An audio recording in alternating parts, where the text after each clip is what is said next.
নমস্কার সবাইকে, সুসন্ধ্যা। সমীশের আরও একটি ইতিহাসের ক্লাসে আপনাদের সবাইকে স্বাগত জানাচ্ছি। ইতিমধ্যে আমরা বিগত ক্লাসে দিল্লি সুলতানি সম্পর্কে আমাদের আলোচনা শুরু করেছি এবং দিল্লি সুলতানের প্রতিষ্ঠা কুতুবউদ্দিন আইবক কর্তৃক এবং তার সুদৃঢ়করণ আমরা দেখেছি ইলতুৎমিশ কর্তৃক। ঠিক আছে, আজকে যেটা আমাদের ক্লাসের মূল উপজীব্য বিষয় সেটা হচ্ছে সুলতান রাজিয়া। ওকে, establishment and consolidation of the Delhi Sultanate with reference to Iltutmish, Razia and Ghiyasuddin Balban। যে এস্টাবলিশমেন্টটা আছে সেটা পড়তে গিয়ে আমরা কুতুবউদ্দিন আইবক পড়েছি এবং কনসলিডেশন পড়তে গিয়ে আমরা কিন্তু ইলতুৎমিশ পড়া শেষ করেছি।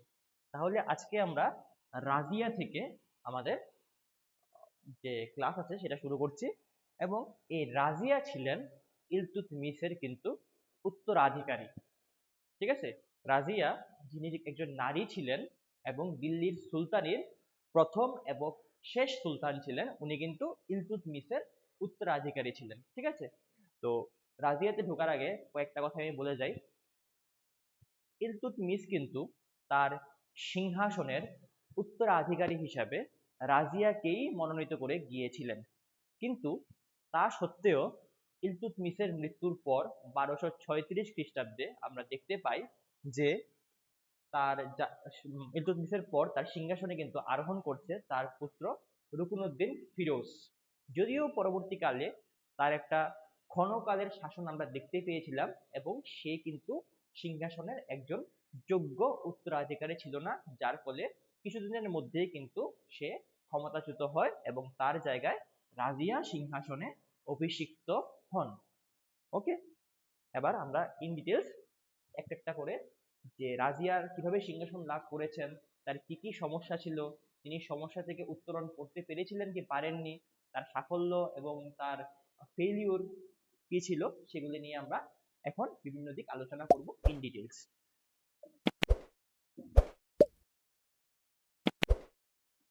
ঠিক আছে, এ হলো সুলতান রাজিয়া। যদিও ছবিটা হয়তো বা প্রতীকী, এটা আমার ছবির না। তো রাজিয়ার যে সময়কালটা আছে সেটা কত ছিল আগে দেখো। 1236 খ্রিস্টাব্দে আমরা দেখতে পাচ্ছি যে ইলতুৎমিশ কিন্তু মৃত্যুবরণ করছেন এবং যদিও ইলতুৎমিশ রাজিয়াকে তার উত্তরাধিকারী হিসেবে মনোনীত করে গিয়েছিলেন, কিন্তু ইলতুৎমিশ এবং রাজিয়ার মধ্যবর্তী সময়ে ক্ষণকালের জন্য আমরা কিন্তু রুকনুদ্দিন ফিরোজের একটা শাসনকাল দেখতে পাই। তবে যাই হোক, 1236 খ্রিস্টাব্দ থেকে 1240 সাল অর্থাৎ 4 বছর কিন্তু রাজিয়া সুলতানের আমরা শাসন দেখতে পাই। ঠিক আছে, তার শাসন টিকে ছিল 4 বছর। এইবার বহু জায়গায় দেখবো আমরা রাজিয়াকে সুলতানা রাজিয়া বলা হচ্ছে, কিন্তু সুলতানা শব্দটা ব্যবহার করা যুক্তিযুক্ত নয়। ঠিক আছে, বিভিন্ন বইয়ে আমরা দেখব যে সুলতানা রাজিয়া বলেই কিন্তু ওনার যে জায়গাটা আছে বইয়ের মধ্যে বা ইতিহাসের মধ্যে ওনাকে সুলতানা রাজিয়া বলে সম্বোধন করা হয়, কিন্তু সেটা কিন্তু যুক্তিযুক্ত নয়। কেন যুক্তিযুক্ত নয়, আসো আমরা দেখি যে ভারতের মধ্যযুগের ইতিহাসে সুলতান রাজিয়ার সিংহাসন আরোহণ এক অতি গুরুত্বপূর্ণ ঘটনা।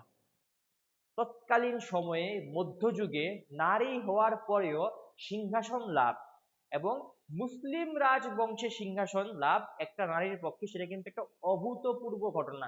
এই রকম উদাহরণ কিন্তু আর নেই দিল্লি সুলতানিতে। উনি দিল্লি সুলতানির প্রথম নারী সুলতান এবং শেষ নারী সুলতানও বটে। ঠিক আছে, ভারতের মুসলিম শাসনের ইতিহাসে তিনি একমাত্র নারী যিনি দিল্লির সিংহাসনে বসে গৌরবের সঙ্গে রাজকার্য পরিচালনা করেছেন। শুধুমাত্র দিল্লি সুলতানি নয়, সম্পূর্ণ যে মুসলিম শাসনের ইতিহাস আমরা দেখতে পাই ভারতবর্ষে, সেখানে তিনি একমাত্র সার্বভৌম নারী সুলতান ছিলেন। ওকে, সাধারণভাবে প্রচলিত সুলতানা রাজিয়া কথাটি ভ্রান্ত। সুলতানা রাজিয়া শব্দটি ভ্রান্ত, কেননা সুলতানা বলতে যেটা বোঝানো হয় সেটা হলো সুলতানের অর্ধাঙ্গিনী বা সুলতানের স্ত্রী, কিন্তু রাজিয়া কোনো সুলতানের স্ত্রী ছিলেন না, উনি নিজেই ছিলেন একজন সার্বভৌম শাসক। সেই কারণে সুলতানা না বলে সুলতান শব্দটাই কিন্তু ব্যবহার করা যুক্তিযুক্ত, এবং তিনি কিন্তু নিজেও নিজেকে সুলতান হিসাবেই পরিচয় দিতেন। আসো দেখছি আমরা আরবি ব্যাকরণে সুলতানা বলতে সুলতানের স্ত্রীকে বোঝায়। রাজিয়া কোনো সুলতানের স্ত্রী ছিলেন না। ওকে, তিনি নিজেই তিনি নিজ তিনি নিজেই ছিলেন সার্বভৌম শক্তির অধিকারিণী এবং সুলতান, এবং তার যে মুদ্রা ছিল তার মুদ্রায় তিনি নিজেকে সুলতান বলেই অভিহিত করেছেন। অর্থাৎ সুলতান হওয়ার পর যে উনি কয়েন মিন্ট করেছেন বা মুদ্রার প্রচলন করেছেন, সেই মুদ্রার মধ্যেও কিন্তু তিনি নিজেকে সুলতান হিসাবেই কিন্তু অভিহিত করেছেন, নিজেকে নিজে সুলতান হিসেবে ঘোষণা করেছেন। তার যে পূর্বসূরি ছিল কুতুবউদ্দিন আইবক, উনি কিন্তু কখনো নিজেকে সুলতান বলেননি, ওনার মুদ্রার মধ্যেও সিপা সালার এবং মালিক বলেছেন। কিন্তু সে নারী হওয়া সত্ত্বেও সার্বভৌম ক্ষমতার অধিকারিণী ছিল, সেই কারণে সে তার মুদ্রার মধ্যে কিন্তু নিজেকে সুলতান হিসাবে দাবি করেছেন, সুলতানা নয়। ঠিক আছে, এবং সমকালীন যে লেখক আছেন, ঐতিহাসিক আছেন, মিনহাজউদ্দিন সিরাজও তাকে সুলতান বলেই অভিহিত করেছেন, ঠিক আছে, সুলতান বলেই কিন্তু আখ্যা দিয়েছেন। রাজিয়ার মাতার নাম ছিল সুলতানা তুর্কামান খাতুন। জাস্ট বোঝানোর জন্য, রাজিয়ার মা যিনি কখনো সিংহাসনে বসেননি, সুলতানের স্ত্রী হওয়ার জন্য তার নাম ছিল সুলতানা তুর্কামান খাতুন। কিন্তু রাজিয়া কিন্তু কোনো সুলতানের স্ত্রী ছিলেন না, তিনি নিজেই সার্বভৌম শাসক ছিলেন এবং নিজেকে সুলতান হিসাবে উনি দাবি করেছেন। তাছাড়া আরবিতে সুলতানা বলতে সুলতানের স্ত্রীকে বোঝানো হয়, সুলতানকে নয়। সুতরাং সুলতানা শব্দটি ভ্রান্ত, আমরা সুলতান শব্দটাই ব্যবহার করব, যদিও ব্যাপক অর্থে আমরা অনেক সময় সুলতানা বলে ফেলি, কিন্তু সেটা ব্যবহার করা কিন্তু উচিত নয় বা উচিত হবে না। তারপরে আসো সিংহাসন লাভের গুরুত্ব। এই যে রাজিয়া, সুলতান রাজিয়া নারী হওয়া সত্ত্বেও সিংহাসন লাভ করছেন, তার একটা গুরুত্ব আমাদের ইতিহাসে রয়েছে। ঠিক আছে, এবং কি গুরুত্ব রয়েছে সেটা আমরা এখন অনুধাবন করার চেষ্টা করব। সুলতান রাজিয়ার সিংহাসন আরোহণের নানা দিক থেকে গুরুত্বপূর্ণ কি কি আছে। তার সিংহাসন লাভ এই কথাই প্রমাণ করে যে ইলতুৎমিশ তার কন্যা রাজিয়াকে উত্তরাধিকারী মনোনীত করে সঠিক কাজই করেছিলেন। তার যে সিংহাসন লাভটা ছিল সেটা প্রমাণ করে যে ইলতুৎমিশ তাকে তার মানে দিল্লি সুলতানের উত্তরাধিকারী হিসাবে রাজিয়াকে মনোনীত করে সঠিক কাজই করেছিলেন। কারণ কি, তার পুত্র ছিল রুকনুদ্দিন ফিরোজ, তাকে উনি মনোনীত করেননি। তাকে যখন রাজিয়ার পরিবর্তে সিংহাসনে বসার সুযোগ দেওয়া হয়েছিল প্রথমে, সে কিন্তু আমরা দেখেছি তার কর্তব্য সঠিকভাবে নির্বাহ করতে পারেনি এবং সে সিংহাসনের যোগ্য ছিল না। সুতরাং ইলতুৎমিশের পরবর্তীকালে রুকনুদ্দিন ফিরোজ যখন ব্যর্থ হয় এবং রাজিয়াকে সিংহাসনে বসানো হয়, সেটাই কিন্তু প্রমাণ করে যে ইলতুৎমিশ জীবনকালে কিন্তু সঠিক সিদ্ধান্তই গ্রহণ করেছিলেন বা নিয়েছিলেন। ঠিক আছে, নেক্সট, রাজ কর্মচারী ও দিল্লির সাধারণ মানুষের সমর্থন নিয়ে রাজিয়া সিংহাসনে বসেন। যে সমস্ত রাজকর্মচারীরা ছিলেন, সবাই না, অধিকাংশ, তাদের সমর্থন এবং সাধারণ মানুষের সমর্থন নিয়েই কিন্তু রাজিয়া সিংহাসনে বসেছিলেন। এটা কিন্তু রাজতান্ত্রিক যে আদর্শ ছিল এটার কিন্তু পরিপন্থী। এবার রাজতন্ত্রের আদর্শ কি? The theory of kingship. আমরা দেখব থিওরি অফ কিংশিপ অ্যাকচুয়ালি আমরা দেখতে পাচ্ছি ইলতুৎমিশের সময় থেকেই কিন্তু চলে আসছে। কুতুবউদ্দিন আইবকের সময় উনি সেরকম ভাবে যে কিংশিপের থিওরি আছে সেটাকে প্রচার করতে পারেননি, কিন্তু সময় থেকে চলে আসছে। এবং আলটিমেটলি গিয়াসউদ্দিন বলবন এবং পরবর্তীকালে আলাউদ্দিন খুলজির সময় আমরা দেখতে পাচ্ছি যে কিংশিপের থিওরিকে কিভাবে একটা সুদৃঢ় ভিত্তির উপর দাঁড়া করানো হয়েছিল পরবর্তীকালে। কিন্তু এখানে আমরা দেখতে পাচ্ছি যে রাজিয়া কিন্তু স্বয়ং কি করছেন, কর্মচারী এবং দিল্লির সাধারণ মানুষের সমর্থন নিয়ে সিংহাসনে বসছেন এবং সিংহাসনের উত্তরাধিকার বিষয়ে জনসাধারণের এই প্রথম সক্রিয় ভূমিকা গ্রহণ করাকে কিন্তু প্রমাণিত হয় যে জনগণই শক্তির উৎস। কারণ এতক্ষণ পর্যন্ত কিন্তু জনগণের কোনো সে ছিল না, হয়তো অভিজাতরা নতুবা সুলতান নিজে বা তরবারের উপর ভিত্তি করে কিন্তু সিংহাসনের উত্তরাধিকারী স্থির করা হচ্ছিল। কিন্তু এইবার রাজিয়ার সিংহাসন আরোহণের সময় জনগণ এবং কর্মচারীদের কিন্তু একটা মতামত নেওয়া হয়েছিল এবং তারা কিন্তু রাজিয়াকে সিংহাসনে বসতে সাহায্য করেছিল বা সমর্থন করেছিল। ঠিক আছে, যে কিংশিপের থিওরিটা আছে সেটা আসছে এই যে সমকালীন ঐতিহাসিক একজন কন্টেম্পোরারি যে হিস্টোরিয়ান ছিলেন তার নাম ছিল ঐতিহাসিক ইসামি। ইসামি রচিত একটা গ্রন্থের নাম হলো ফুতুউস সালাতিন। ফুতুউস সালাতিন মনে রাখতে হবে, ফুতুউস সালাতিন। এই ফুতুউস সালাতিন গ্রন্থের মধ্যে উনি কি বলছেন যে বাইতে কি জানা যায়, তিনি যেন দিল্লির নাগরিকদের সঙ্গে এক চুক্তিতে আবদ্ধ হয়েছিলেন। তিনি বলতে এখানে রাজিয়াকে বোঝানো হচ্ছে। সুলতানা রাজিয়া যেন দিল্লির নাগরিকদের সঙ্গে একটি কন্ট্রাক্ট বা চুক্তিতে আবদ্ধ হয়েছিলেন। ঠিক আছে, তিনি তাদের প্রতিশ্রুতি দেন যে জনগণের আশা আকাঙ্ক্ষা পূরণ করতে না পারলে তিনি সিংহাসন ত্যাগ করবেন। এর ফলে রাজার দৈব সত্য আঘাতপ্রাপ্ত হয়। কি বলছে এখানে, বলছে যে তিনি যেন যারা দিল্লি শহরের নাগরিক ছিলেন তাদের সঙ্গে একটা চুক্তিতে আবদ্ধ হন যে দিল্লি শহরের জনগণের আশা আকাঙ্ক্ষা যদি তিনি পূরণ না করতে পারেন তাহলে তিনি সিংহাসন ত্যাগ করবেন। এবং এটা কিন্তু মধ্যযুগের কথা বলছি আমরা, যখন কিন্তু শক্তি সব ক্ষমতার উৎস।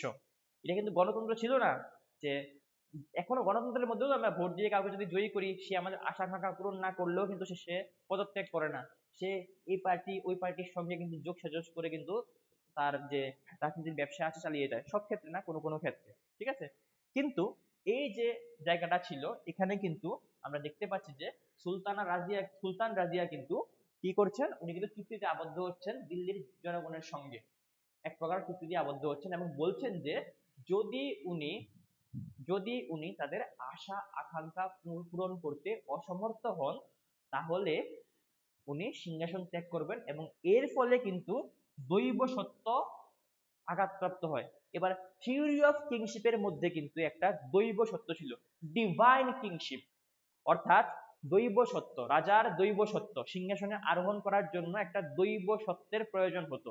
সেই দৈব সত্য যেটা ছিল সেটা কিন্তু আঘাতপ্রাপ্ত হয়। বলা হয় যে আল্লাহ থেকে বা যে সুপার ন্যাচারাল পাওয়ার আছে সেখান থেকে ক্ষমতাপ্রাপ্ত হয়ে এসছেন, সেই কারণে তিনি সুলতান হচ্ছেন, সেই কারণে অন্যরা সুলতান হতে পারছেন না। কিন্তু এখানে দেখতে পাচ্ছি যে জনগণের সমর্থন নিয়ে, ওদের অনুমতি নিয়ে সিংহাসনে বসছেন এক প্রকার। সুতরাং যে দৈব সত্যের ভিত্তি যেটা ছিল সেটা কিন্তু এখানে আঘাতপ্রাপ্ত হয়।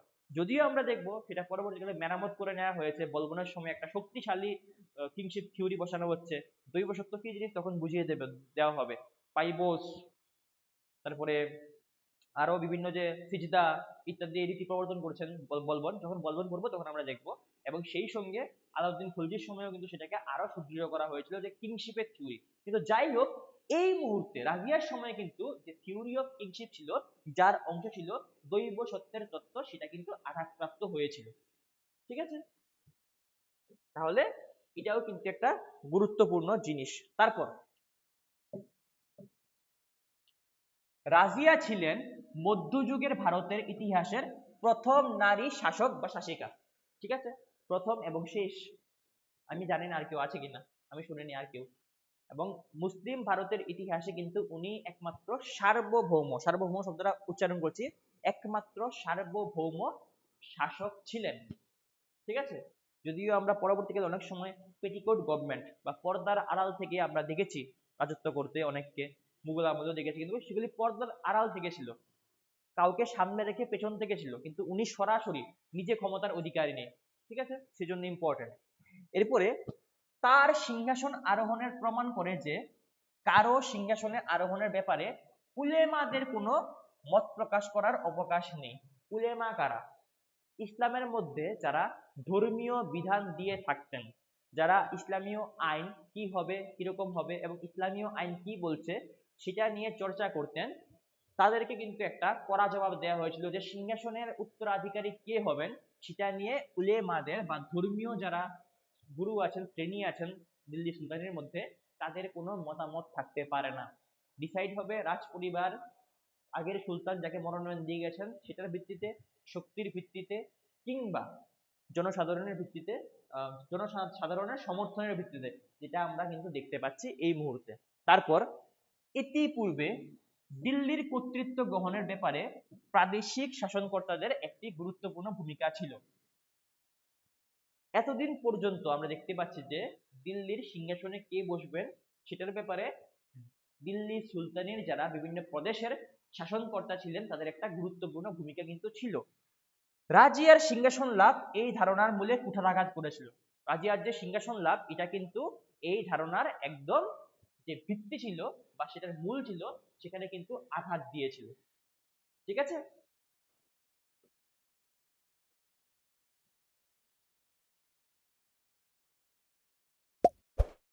তারপর আসো আমরা সুলতানা বা সুলতান রাজিয়ার, সুলতানা বলা ঠিক না, সুলতান রাজিয়ার যে সমস্ত সমস্যাগুলি ছিল সেগুলির উপর আমরা একটু নজর দিই যে কি কি সমস্যার উনি সম্মুখীন হয়েছিলেন। সিংহাসনে বসে রাজিয়া একাধিক সমস্যার কিন্তু সম্মুখীন হন। ঠিক আছে। রুকনুদ্দিন ফিরোজের উজির বা প্রধানমন্ত্রী, আমি বলেছিলাম যে রাজিয়ার ঠিক ইমিডিয়েট আগে রুকনুদ্দিন ফিরোজ কিন্তু সিংহাসনে বসেছিলেন মানে স্বল্প সময়ের জন্য বা ক্ষণকালের জন্য। ঠিক আছে। সেই রুকনুদ্দিন ফিরোজের যে উজির ছিলেন বা ওয়াজির ছিলেন বা প্রধানমন্ত্রী ছিলেন মালিক মোহাম্মদ জুনাইদি, সে কিন্তু খুব সমস্যা করেছিল। ঠিক আছে। তার নেতৃত্বে দিল্লির কিছু আমির তার বিরোধিতা করতে থাকেন। অর্থাৎ রাজিয়ার পূর্বে রুকনুদ্দিন ফিরোজ যে ছিলেন সিংহাসনে, তার যে প্রধানমন্ত্রী বা ওয়াজির ছিলেন সে দিল্লির কয়েকজন আমিরকে নিয়ে কিন্তু রাজিয়ার সিংহাসন আরোহণের বিরোধিতা করতে থাকেন। এক নম্বর সমস্যা। দু নম্বর, এছাড়া বদাউন একটা অঞ্চল, দিল্লি সুলতানের মধ্যে একটা অঞ্চল, মুলতান, হানসি, লাহোর, এই সমস্ত অঞ্চলের শাসনকর্তারা একযোগে দিল্লি অবরোধ করেন, একসঙ্গে দিল্লিকে কিন্তু অবরোধ করেন। অলরেডি তারা কিন্তু প্রবলেম ক্রিয়েট করা শুরু করে দিয়েছে। কোথায় কোথায়? বদাউন, মুলতান, হানসি এবং লাহোর, এই যে ছিল এই অঞ্চলগুলি দিল্লি সুলতানিতের, সেখানকার শাসনকর্তারা দিল্লিকে কিন্তু অবরোধ করেছিল। ঠিক আছে। তাদের সম্মুখ যুদ্ধে পরাস্ত করতে ব্যর্থ হয়ে রাজিয়া কূটনীতির আশ্রয় গ্রহণ করেন। সামনাসামনি যুদ্ধে তাদেরকে পরাজিত করা রাজিয়ার পক্ষে সম্ভব হয়নি, সেই কারণে রাজিয়া কিন্তু কূটনীতি গ্রহণ করেছিল। কিরকম কূটনীতি? তাদের মধ্যে ভেদ দিয়ে দেওয়া। কিরকম ভেদ? তিনি ভেদ নীতি, সাম দাম দণ্ড ভেদ, তিনি ভেদ নীতির প্রয়োগ করেন। ঠিক আছে। এবং বিদ্রোহী আমির ও প্রাদেশিক শাসনকর্তাদের মধ্যে তিনি বিচ্ছেদ ঘটান। যারা আমির ছিলেন বা অভিজাত ছিলেন তাদের মধ্যে এবং বিভিন্ন যে প্রাদেশিক শাসনকর্তা ছিলেন রাজিয়ার বিরুদ্ধে, তাদের মধ্যে কিন্তু উনি একটা বিচ্ছেদের বীজ বপন করে দিয়েছিলেন। ঠিক আছে। নেক্সট,